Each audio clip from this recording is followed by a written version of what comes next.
And thank you so very much once again for joining the channel Yoga with THP. So you can subscribe the channel and share with it because we have a lot of other topics of cognitive psychology, child psychology, intro to clinical psychology and psychotherapies, social psychology, positive psychology, and there are other lots of topics as well.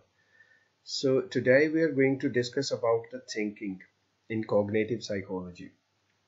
And this is the first part. In the second part, we will discuss about the problem solving skills as well.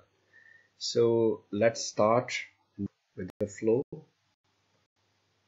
सबसे पहले हम लोग ये जानने की कोशिश करते हैं कि जो थिंकिंग है वो एक्चुअली क्या चीज़ है। थिंकिंग को कॉग्निशन के नाम से भी जाना जाता है, जो एक ऐसी एबिलिटी है हमारी जो इंफॉर्मेशन को प्रोसेस करती है, जो रीजनिंग करती है हमारे लिए, प्रॉब्लम सॉल्विंग हम इसके साथ करते हैं, अपनी अटेंशंस को होल्ड करते हैं, स्टोर करते हैं और फिर रिट्रीव करते हैं अपनी मेमोरीज को जब हमें ज़रूरत पड़ती है। हम उन सारे एक्सपीरियंसेस को जो हमारे पास्ट होते हैं उनको हम अपने प्रेजेंट में ला के तो चीज़ों को सॉल्व करने की कोशिश करते हैं और फिर सिलेक्ट करते हैं अप्रोप्रिएट रिस्पॉन्सेज हमारे होते हैं और फिर उनके मुताबिक हम जो रिस्पॉन्सेज हैं उनके मुताबिक हम लोग एक्शंस परफॉर्म करते हैं। वो किसी भी सूरत में होते हैं, चाहे वो प्रॉब्लम सॉल्विंग की सूरत में, रीजनिंग की सूरत में, या जब भी हमें कोई काम नया करना पड़ जाए तो उस हवाले से इसका एम ये होता है कि हम लोग आंसर्स को फाइंड करें। अगर हमें किसी तरह से कोई क्यूरीज या क्वेश्चंस आ जाते हैं उनको फाइंड करें, उनके सॉल्यूशंस को, और फिर प्रैक्टिकल प्रॉब्लम्स को सॉल्व करें। तो ये सारा कुछ जो प्रोसेस है जितना ये थिंकिंग के हवाले से है, और यही वो एक सुपर पावर जो ह्यूमन बीइंग को दी गई है जो हमें डिफ्रेंशिएट करती है जो एनिमल्स हैं उनसे। तो इसको हम लोग देखने की कोशिश करते हैं कि एक्चुअली से इसकी इसकी टाइप्स पे हम लोग अगर बात करें so there are different types of thinkings. तो हम यहाँ पे जो मोस्ट इम्पॉर्टेंट इसके टाइप्स हैं उसको डिस्कस करेंगे वन बाय वन थॉरोली। तो इसमें परसेप्चुअल और कॉन्क्रीट थिंकिंग है, कॉन्सेप्चुअल और एब्स्ट्रैक्ट थिंकिंग के नाम से इसको जाना जाता है। फिर क्रिएटिव थिंकिंग में जानेंगे हम लोग, कन्वर्जेंट वर्सेस डाइवर्जेंट थिंकिंग के हवाले से हम लोग देखेंगे इसको, एंड रीजनिंग पे भी बात करेंगे हम लोग, इंडक्टिव, डिडक्टिव और अबडक्टिव जो रीजनिंग है उस हवाले से बात करेंगे, एंड मैजिकल थिंकिंग भी इसमें हम लोग एक्सप्लोर करने की कोशिश करेंगे। सबसे पहले हम लोग बात करेंगे परसेप्चुअल या कॉन्क्रीट थिंकिंग क्या होती है। तो जो कॉन्क्रीट थिंकिंग है या परसेप्चुअल थिंकिंग है, ये एक्चुअली हम लोग जो प्रेजेंट में जो भी अपने सेंसेस से परसीव कर रहे होते हैं ये एक्चुअली उस हवाले से होती है, और ये बेस्ड होती है जो हम देखते हैं, जो हम सुनते हैं, जो हम फील करते हैं, और अपने एक्सपीरियंस जो हमारा हियर एंड नाउ जो हम लोग प्रेजेंट में इसको देख रहे हैं। इसको लिटरल थिंकिंग के नाम से भी जाना जाता है क्योंकि इसमें जो रीजनिंग और जो फोकसेस ऑन फिजिकल ऑब्जेक्ट पे हम लोग देख रहे होते हैं, जिसको क्योंकि हम लोग सेंसेस के हवाले से बात कर रहे हैं तो इमीडिएट एक्सपीरियंस होते हैं, और एग्जैक्ट इंटरप्रिटेशन जो हमारी होती है वो हम लोग उसको साथ साथ इंटरप्रेट कर रहे होते हैं। ये ज़्यादातर चाइल्ड जो बच्चा जब डेवलपमेंट के स्टेजेस पे होता है तो ये ज़्यादातर परसेप्चुअल या कॉन्क्रीट थिंकिंग के हवाले से अपनी दुनिया को एक्सप्लोर कर रहा होता है। इसमें किसी तरह से भी कोई मेटाफर यूज़ नहीं किया जाता। मतलब अगर उसको ये कह दिया जाए कि बाहर there are a cat and dog raining, तो उसको नहीं समझ आएगी कोई भी, क्योंकि वो कहेगा कि मैंने बाहर ना कुत्ते की आवाज़ ना बिल्ली की आवाज़ सुनी है, तो रेनिंग का क्या है। तो उसको एक्चुअली इस तरह से सिमिलीज या मेटाफर्स की समझ नहीं आएगी। तो जो चीज़ सामने हो रही होती है उसी को एक्चुअली हम लोग जिस तरह से देख रहे हैं, सुन रहे हैं, फील कर रहे हैं, उसी तरह से उसको इंटरप्रेट कर देते हैं।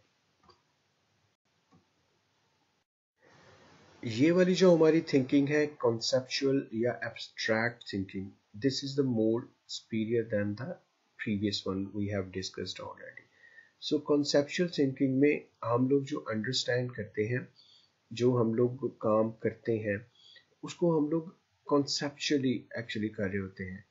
तो इसमें हम लोग जो सोच रहे होते हैं एब्स्ट्रैक्ट लेवल पे जाके सोच रहे होते हैं, इनसाइट के साथ हम लोग जो हमें टास्क दिए जाते हैं उसको हम लोग करते हैं, और जो सिचुएशंस हमारे सामने आती हैं उसको हम लोग बड़ा ही कॉन्सेप्चुअली हैंडल करने की कोशिश करते हैं।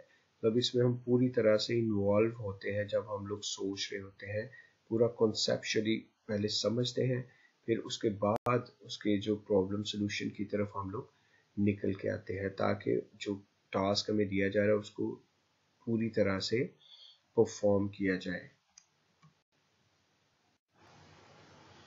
कॉन्क्रीट थिंकिंग में क्रिएटिव थिंकिंग में हम बात करेंगे, ये एक ऐसा फिनोमिना है जिसमें where by something new and somehow variable is form. तो इसमें क्रिएटिविटी के साथ थिंकिंग की जाती है, थोड़ी इनोवेशन के साथ इसमें जो है वो सोचा जाता है, किसी एक नए काम के बारे में, किसी एक नई इनोवेशन के बारे में creatively. Most of the time आप लोगों ने देखा होगा जो हमारे नॉवलिस्ट हैं या ड्रामेटिस्ट हैं, तो वो डिफरेंट तरीके से उस सारे सिनेरियो को देखते हैं, दुनिया को देखते हैं, और फिर लोगों के सामने उसको प्रेजेंट करते हैं। तो इसमें क्रिएटिविटी के साथ काम किया जाता है, ताकि एक जो पहले ऑलरेडी काम हो चुका हो वो इनोवेशन के साथ सामने लाया जाए, या फिर एक नए काम को एक डिफरेंट तरीके से लोगों को आई कैचिंग के साथ पेश किया जाए, ताकि ज़्यादा से ज़्यादा लोग उस एंगेज हो सके। उसके बाद हम लोग बात करते हैं लॉजिकल थिंकिंग की। तो लॉजिकल थिंकिंग में एक ऐसा प्रोसेस है जो drawing conclusion based on evidence. तो इसमें इस तरह से नहीं होता कोई भी कि जो चीज़ हमें बता दी जाती है किसी को, वो उसके मुताबिक ही अपने रिस्पॉन्स दे रहा है, बल्कि इसमें कंक्लूजन्स के साथ जितने भी एविडेंस बेस्ड होते हैं वो एक पूरा प्रोसेस इसमें किया जाता है, और फॉर्म किया जाता है कंट्रोल थिंकिंग को, जिसमें जो थॉट प्रोसेस है is directed consciously towards the solution of the problem. तो पूरे कॉन्शियसनेस के साथ, पूरे शऊर के साथ इसमें कोई भी डिसीजन लिया जाता है या किसी भी प्रॉब्लम को सॉल्यूशन की तरफ लेके जाया जाता है। और इसमें जिसको प्रॉब्लम सॉल्विंग के लिए कहा जाता है, इंडिविजुअल को tries to solve a problem by incorporating two or more aspect of his past experiences. तो इसमें जो पास्ट एक्सपीरियंसेस हुए होते हैं उसका भी सहारा लिया जाता है, उससे भी हेल्प ली जाती है, ताकि जो करंटली प्रेजेंट उसको टास्क दिया जा रहा है उसको वो बेहतरीन तरीके से परफॉर्म करे।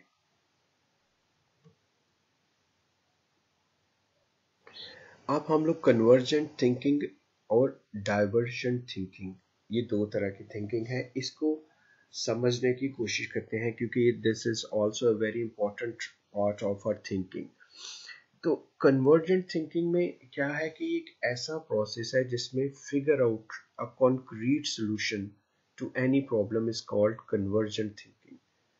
जबकि डाइवर्जेंट थिंकिंग में क्या है, एक ऐसा थिंकिंग का प्रोसेस, ऐसा थॉट प्रोसेस है हमारा, the thinking that explore multiple possible solutions in order to generate creative idea. तो कन्वर्जेंट में क्या है कि हम लोग बिल्कुल ही प्रॉब्लम का सॉल्यूशन जो है वो कॉन्क्रीट बेसिस पे निकाल लेते हैं कि अच्छा ये ऐसा है, तो पहले भी ऐसा मेरे साथ हो चुका है तो ठीक है। डाइवर्जेंट थिंकिंग में जबकि क्या है कि इसमें एक्सप्लोर किया जाता है मल्टीपल पॉसिबल सॉल्यूशंस को, कि जो टास्क उसको दिया जा रहा है उसको वो मल्टीपल क्रिएटिवली, इनोवेटिवली, लॉजिकली समझे और फिर उसको परफॉर्म करे। सेकेंड नंबर पे एक स्ट्रेट फॉरवर्ड प्रोसेस है जो कन्वर्जेंट थिंकिंग है, और ये फोकस करता है figuring out the most effective answer to the problem. जो मोस्ट इफेक्टिव जो आंसर्स रखता है या सोल्यूशन लगता है प्रॉब्लम का, वो फौरन उसके ऊपर पहुंच जाता है। जबकि डाइवर्जेंट जो थिंकिंग है इसमें जो opening of the mind in various directions and trying out multiple solution for a problem. तो यहाँ पे मल्टीपल जो सॉल्यूशंस है वो निकाले जाते हैं, जबकि कन्वर्जेंट में क्या किया जाता है कि मोस्ट इफेक्टिव जो उसको प्रॉब्लम का सॉल्यूशन लगता है फौरन वो कर देता है। लेकिन यहाँ पे different direction, different perspective, different dimensions के साथ उस प्रॉब्लम को सोचा जाता है। और आपने देखा होगा कि ये जो दो तरह के लोग थिंकिंग का प्रोसेस करते हैं, वो लोग एक ही जगह पे काम करते हुए, एक ही इंस्टीट्यूट पे काम करते हुए वो ज़्यादा तरक्की कर लेते हैं, क्योंकि वो डाइवर्जेंट थिंकिंग को ज़्यादा यूज़ कर रहे होते हैं। कन्वर्जेंट थिंकिंग में अगर हम लोग देखें तो इसकी कैरेक्टरिस्टिक्स में स्पीड, एक्यूरेसी एंड लॉजिक के साथ प्रॉब्लम सोल्यूशन की तरफ आया जाता है, जबकि डाइवर्जेंट थिंकिंग में स्पॉन्टेनियस, फ्री फ्लोइंग या नॉन लीनियर की तरफ ज़्यादा जाया जाता है। तो ये बहुत ज़्यादा जो डिफरेंस है वो क्रिएट करता है। दो जो एक ही प्रॉब्लम जब दो लोगों को दिया जाता है तो उसके सॉल्यूशंस जब इनोवेशंस के साथ सामने आते हैं तो वो दोनों को डिफरेंशिएट करने में मदद करते हैं। इसकी एग्जांपल हम लोग अगर कन्वर्जेंट की देखें तो कन्वर्जेंट अगर जो थिंकर है वो इस तरह से सोचेगा, मेडिकल स्टूडेंट कैन बी इधर अ डॉक्टर और नथिंग, कि वो ये सोच रहा है कि जो मेडिकल जो प्रोफेशन जिसने अडॉप्ट किया है वो ज़्यादा से ज़्यादा डॉक्टर ही बन सकता है, अगर वो डॉक्टर बना तो वो कुछ नहीं बनेगा। जबकि डाइवर्जेंट थिंकिंग वाले वो सोचते हैं कि medical student doesn't always be to be either a doctor और नथिंग। वो कहते हैं कि ऐसा नहीं हो सकता कि जो मेडिकल स्टूडेंट है वो डॉक्टर ही बनेगा या ज़िंदगी में कुछ नहीं बनेगा, बल्कि वो समझते हैं कि she could very well make a career switch in a future and to be a writer. वो राइटर भी बन सकती है, वो पेंटर भी बन सकती है, वो वेराइटीज ऑफ अदर पॉसिबिलिटीज भी उसके पास हैं। और आपने ये देखा है कि डिफरेंट आप लोग टीवी चैनल्स पे देखते हो, मूवीज पे देखते हो, लोग एक प्रोफेशन जो उनका मेजर होता है उसके साथ साथ वो और भी जो रिस्पॉन्सिबिलिटीज ऑफ लाइफ है वो जो डिफरेंट प्रोफेशन है उसको भी ऐप्ट करते हैं। तो ये डाइवर्जेंट एंड कन्वर्जेंट जो थिंकर्स हैं वो इस तरह से चीज़ों को सोचते हैं और सॉल्यूशंस की तरफ जाते हैं। इसी को कंटिन्यू करते हुए एक हाई थिंकिंग क्वालिटी भी होती है इसमें, इंडक्टिव रीजनिंग जिसको बोलते हैं। और इसमें हम लोग फर्क देखते हैं इंडक्टिव या डिडक्टिव और अबडक्टिव रीजनिंग में। तो इंडक्टिव रीजनिंग में एक्चुअली इन्वॉल्व होती है कंक्लूजन्स फ्रॉम फैक्ट्स। वहाँ कंक्लूजन्स को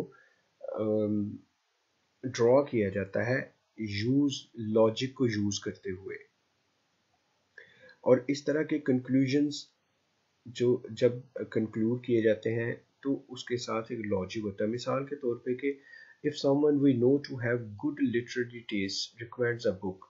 अगर एक बहुत हम समझते हैं कि ये जो बंदा है ये बहुत अच्छा लिटरेरी इसके पास नॉलेज है, ये बड़ा पढ़ा लिखा है या चीज़ों को बड़ी दुनिया को और तरह से देखता है पॉजिटिवली, तो अगर वो हमें कोई बुक जो है वो रिकमेंड करेगा तो हम ये ख्याल करेंगे कि वो बुक हमारे लिए बहुत ही अच्छी होगी, क्योंकि उसने हमारी नेचर को समझते हुए ऑब्जर्व करते हुए हमें वो बुक रिकमेंड की है। तो हम ज्यूम कर लेंगे इस तरह से लॉजिकली सोचते हुए। जबकि डिडक्टिव रीजनिंग में क्या होगा कि डिडक्टिव रीजनिंग में ब्लैक एंड वाइट होता है। कंक्लूजन या तो सच होता है या फिर गलत होता है। ऐसा नहीं हो सकता कि वो कुछ गलत हो और कुछ ठीक हो। मिसाल के तौर पे कि अगर अगर हम लोग एक ही जगह पे 10 जो है वो बगले देखते हैं या स्वान देखते हैं तो वो कुड यूज इंडक्टिव रीजनिंग। तो इस तरह की जो सोच रखने वाले लोग होते हैं वो कंक्लूड कर लेते हैं कि जितने भी वहाँ पे सॉन्स बैठे हुए हैं वो सारे ही वाइट कलर के होंगे। तो इस तरह की जो रीजनिंग है वो डिडक्टिव रीजनिंग के जो अप्रोच रखते हैं वो। जबकि जो अबडक्टिव रीजनिंग है उसमें ये एक ऐसा प्रोसेस है जिसमें कभी तो इंडक्टिव या फिर डिडक्टिव आर्ग्यूमेंट्स के साथ जो लोग हैं वो सोच रहे होते हैं, वो अपनी प्रॉब्लम को सोल्यूशन की तरफ लेके जा रहे होते हैं या क्वेश्चंस को आंसर्स कर रहे होते हैं। तो ये दोनों के मिक्सचर्स के साथ भी इस तरह की थिंकिंग का प्रोसेस चल रहा होता है। जो हमारे थिंकिंग के प्रोसेस लेवल्स हैं वो किस तरह से होता है कि नॉलेज पहले हम लोग हासिल करते हैं, फिर कॉम्प्रीहेंड करते हैं, उसको समझते हैं, फिर अप्लाई करते हैं उसको, फिर एनालिसिस करते हैं, फिर सिंथेसिस करते हैं और उसके बाद हम लोग इवेल्युएट करके उसको।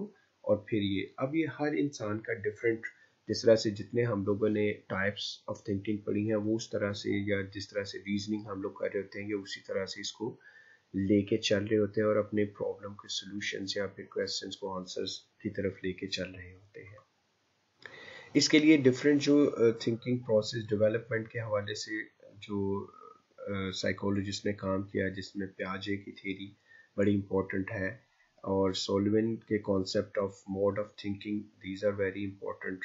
बर्नर्स की थ्योरी बड़ी ही इसमें शानदार है। और फिर psychoanalytic theory of thinking, इन लोगों का अपना स्कूल ऑफ थॉट्स है। जो डिफरेंट स्कूल ऑफ थॉट्स है हमारे पास, जिसके ऊपर जब हमारी किस तरह से जो थिंकिंग का प्रोसेस है वो डेवलप होता है, ये इसके ऊपर हम दूसरी एक वीडियो है, वो उसको आप ज़रूर देखिए, तो आपको ये थिंकिंग के सारे प्रोसेसेस का भी डेवलपमेंट के हवाले से पता चले।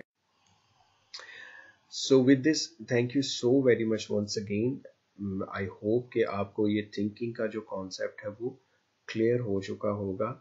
जो नेक्स्ट इसका सेकंड पार्ट है, उसमें हम लोग प्रॉब्लम सॉल्यूशन की तरफ जो है वो जाएंगे। उसका लिंक मैंने साथ शेयर कर दिया है। अगर आपके पास टाइम मिला, मौका मिला, तो उसको ज़रूर देखिएगा और try to share this kind of knowledge to every person, क्योंकि हमारे एक छोटे से क्लिक करने से या शेयर करने से किसी का फ़ायदा होगा तो हमें खुशी का बायस बनेगा। इसी तरह से खुश रहिए, खुशियाँ बांटिए, आसानियाँ पैदा कीजिए। And with this, thank you so very much.